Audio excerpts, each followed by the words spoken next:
Yesu ashimwe bene data, muraho neza, bahaye ikaze mu mwanya w'ijambo ry'Imana. Reka dutangire dusenga.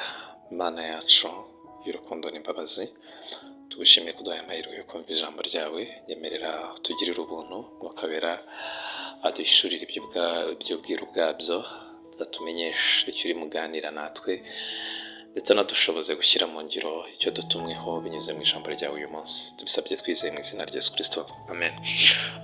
Uyu ni umunsi wa gatatu w'icyumweru. Muri icyo cyumweru turimo turaganira ku kuba muri Kristo Yesu. Turi kwifashisha ijambo ry'Imana dusanga mu rwandiko Pawulo yandikiye Abakolosayi, ibice 2, umurongo wa 6 n'uwa 7.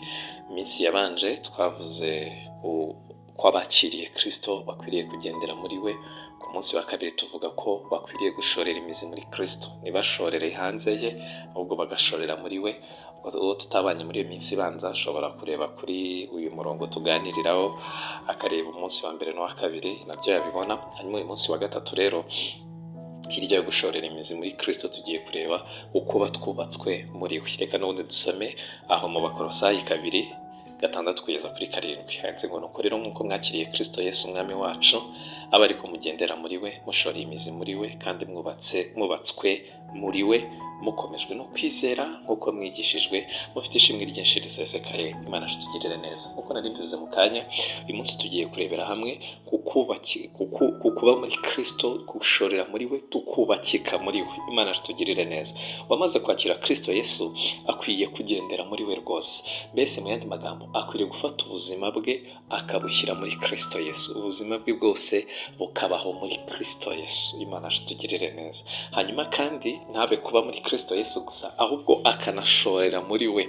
Ntagarukire kubiboneshwa amaso byo muri Kristo Yesu, ahubwo akinjira imbere muri Kristo Yesu, akamanuka muri we, agacengera muri we, agapenetra muri Kristo Yesu, akinjira no mu bitaboneshwa amaso bya Kristo Yesu, akinjira no mu by'ubwiru bwe, agashorera muri we. Imana itugirire neza.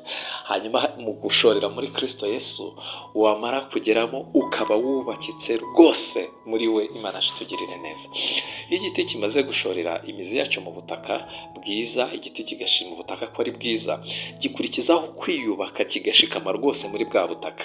Mbese imizi y'igiti itangira ari mitoya, ariko iyo igiti gishimye ubutaka kiramanuka, ya mizi igakurira mu butaka, kikagwiriza imbaraga hahandi imbere mu butaka, hahandi cyashoreye, kugira ngo ibiza hatazagira iki kibasha gukuraho cya giti, yaba imiyaga yaba imiraba, kugira ngo ibizaza byose bye kuzakura cya giti ahantu cyashimye ko ari heza.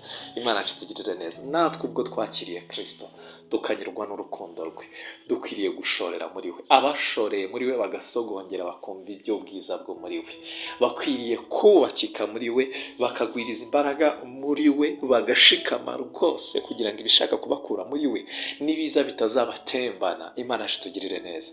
Imiyaga n'imiraba n'ibiza bizasange dushikamye, tudapfa kurandurwa muri Kristo Yesu. Imana itugirire neza.